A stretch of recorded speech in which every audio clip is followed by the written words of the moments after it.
Praise the lord. ప్రభువును రక్షకుడైన యేసుక్రీస్తు నామములో అందరికీ శుభాభివందనములు. కొరియా ప్రాంతములో పాస్టర్ డేవిడ్ జో ప్రపంచంలో అతిపెద్ద సంఘముల్లో ఆయనది ఒకటి. ఆయన ఒకరోజు మీటింగ్లో ఒక స్త్రీ గురించి చెప్తూ ఉన్నారు. ఏమనంటే ఆమె చాలా విద్యావంతురాలు, ఒక గొప్ప డాక్టర్ని పెళ్లి చేసుకుంది. అయితే 10 సంవత్సరాలుగా అనారోగ్య స్థితిలో ఉంది. ఆమె బాగుపరచుటకు వాళ్ళ హస్బెండ్ మరి అనేక హాస్పిటల్లో తిప్పి అనేక విధాలుగా ప్రయత్నం చేశారు. చివరిగా ఆమె డాక్టర్ డేవిడ్ జో గారి సంఘమునకు రావడం ప్రారంభించింది. ఒక ఉదయకాల కూటంలో ఆమె లేచి భయంకరమైన విచిత్ర కేక వేసి అపవిత్ర ఆత్మ వలె నవ్వడం ప్రారంభించింది. అక్కడ ఉన్న వారందరూ ఆ ప్రార్థన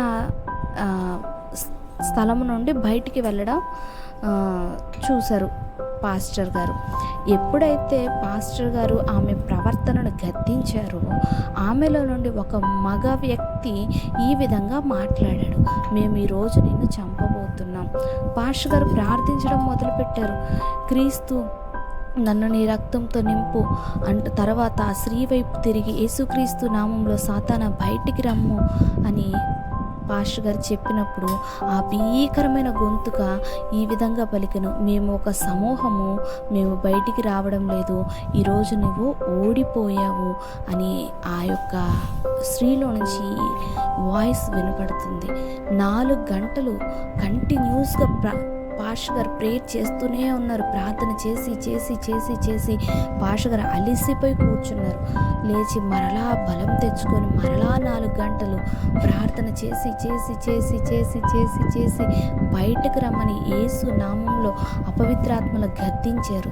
అయినా సరే చీకటి పడిపోతుంది. 8 గంటలు యుద్ధం చేశాడు, ప్రార్థన యుద్ధం చేశారు. పాస్టర్ గారు చివరికి నిరాశ చెంది ఆయన కూర్చుండిపోయారు. ప్రభు తనలోకి రమ్మని మనవి చేసుకుని, ప్రభా నా వల్ల అవ్వట్లేదు, నేనేం చేయలేకపోతున్నా, ఇంకా మీరే రావాలి ప్రభా, మీరే చేయండి అని చెప్పినప్పుడు వెంటనే పరిశుద్ధాత్మ తనను ఆవరించే అనుభవాన్ని పొందాడు.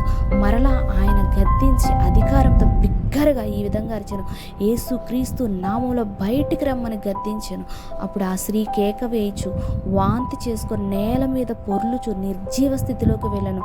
అటు తరువాత ఆమె కళ్ళు తెరిచి, పాస్టర్ గారు నన్ను క్షమించండి, నేనేమి చేయలేకపోయాను, నాలో ఉన్నటువంటివి అపవిత్రాత్మలు ఒకదానితో ఒకటి ఈ విధంగా చెప్పుకొనిచున్నవి, మీరు అనుభవం లేని వారు కనుక అవి మూర్ఖంగా పట్టబడినచో గెలుపొందుననుకొని అవి నన్ను విడిచి వెళ్ళడానికి ఇష్టపడట్లేదు, మిమ్మల్ని ఓడించాలని అవి మాట్లాడుకొనుచున్నవి.